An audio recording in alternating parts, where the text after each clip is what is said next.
A Simplex converted to a Great Western Railway Prairie Tank. This one is part 47, steam cleaning the chassis and the wheels. Before I start this video, I think I'd better explain a couple of things. This is in my kitchen, so why do I have chemistry apparatus and skulls in the window? The collection of skulls I've had for years, and it seemed like a good place to put them.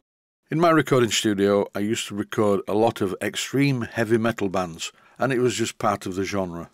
And why all the chemistry apparatus in the window? That is simply explained, the chemistry apparatus was given to me to use in a video. And why do I keep all this stuff in the kitchen window? Well, it's for the benefit of a bad neighbour that I have. I think you can see into my kitchen from the upstairs window of the neighbour's house. So I'm sure the chemistry apparatus gives us something to think about, because in her strange mind it probably looks like a meth lab. Anyone who's watched Breaking Bad will know what I'm talking about. So there you have it, it's to put some excitement into my neighbour's very boring life. Time to get on with the show. On the kitchen sink currently is my Simplex 5-inch gauge locomotive chassis. It is extremely dirty, grimy and oily and generally filthy. It's propped up on a food container to keep it level. And in this clip you can see just how dirty and filthy it is. The Simplex chassis, I mean, not the food container. I found a thing like a paintbrush in the kitchen. I think it's possibly for basting turkeys or something, I don't know. But anyway, it's really good for brushing fairy liquid, that's washing up liquid, all over the chassis. Before I start, I need to show you this. It is a steam cleaner. A very useful gadget. You put water in it, switch it on, wait a while, and it generates steam. I couldn't help but wonder whether it would run a small steam engine. I may try this and just see. The steam's not at very high pressure, but then again for some of my steam engines they don't need hardly any pressure at all. With this small steam cleaner there are various attachments that fit on the end of the nozzle. This is a brush attachment and it's quite good for cleaning things like the valve gear, as you can see. Using the brush attachment is a good idea to start with, and with the help of the washing up liquid it's making short work of the grease and grime. Why didn't I do this in the workshop? The answer to that is I do not have a kitchen sink in the workshop, and I really don't think that this low temperature, high volume water vapour would do the equipment in the workshop much good. So why don't I do it outside, you may be thinking? Well, it keeps raining outside today and it's cold out there. In this clip I'm applying quite a lot of washing up liquid to the crosshead and guides and all the valve gear. In the video it looks like I immediately blasted this off, but no, I left it for a while to soak into the remaining oil and grime on the chassis. Now I've removed the brush attachment and I just have a jet of steam, and this seems to work okay. A few years ago, when I was a professional computer engineer, I was returning to base, which was a high street shop, but I used to use the rear entrance. No girlfriend jokes here, I'm afraid. Outside the back of the shop was a radiator company, Heckman Wyke Radiator Company, and a man called George owned this company, a Scotsman. George was a very interesting and remarkable man.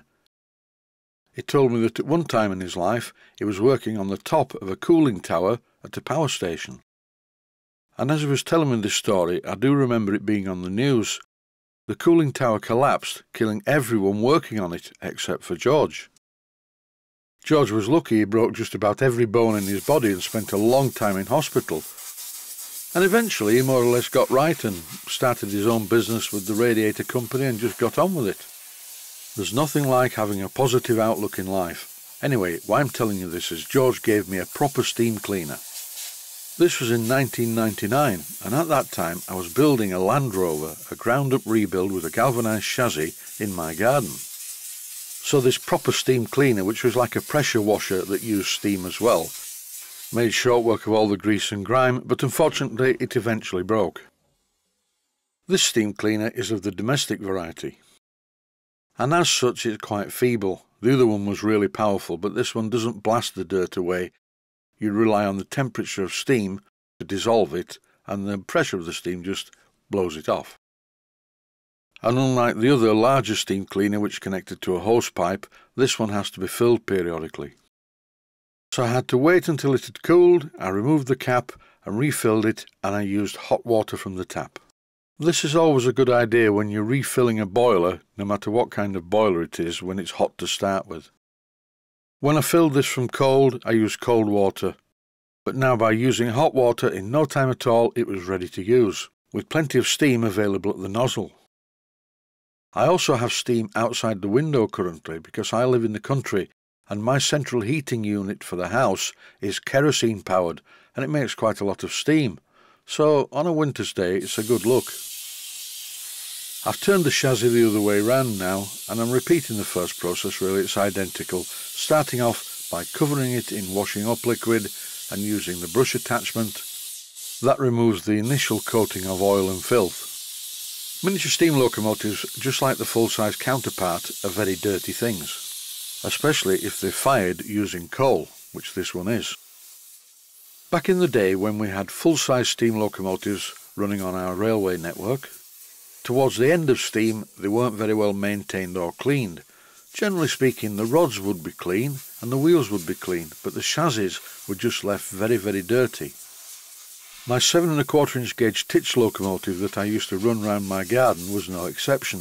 I cleaned the wheels and the rods, but never the chassis. The only time that the chassis got any kind of a clean was when my friend, the remarkable Alexander Carnes, came over from the USA to stay for a while. I never had to take my 7¼ inch gauge titch apart, so while this one is in pieces, it's a good idea to clean all the parts. In this clip, as you can see, I'm cleaning the wheels in the sink itself. I want to get rid of any grease and grime in between the spokes that the parts washer missed, because very shortly there will be a painting marathon when I repaint all of these parts, the wheels and the chassis. The superstructure and the running boards will be painted later on. Unfortunately, after steam cleaning this coal-fired 5-inch gauge locomotive chassis on the kitchen sink, some of the dirt and grime has been transferred to the surrounding area. But luckily I have a steam cleaner, so the last thing I'm doing is cleaning up the sink and the surrounding area with the steam cleaner. The chassis is currently drying, propped up against the worktop, so I thought I'd take this opportunity to start removing the transfer letters on the buffer beam. This was a quick and simple job using some Scotch-Brite, but I couldn't get to the number 9 because the large fitting was in the way. But before painting the buffer beam, I will remove the number 9 as well. And that's it for this video. The chassis and the wheels are quite clean. Please stay at home in the new lockdown. Thanks for watching and I hope you found it useful. Please take the time to visit my main Steam Models website and click on the section of the website that says Video Playlists. And by doing that you can find other videos that you may like to watch.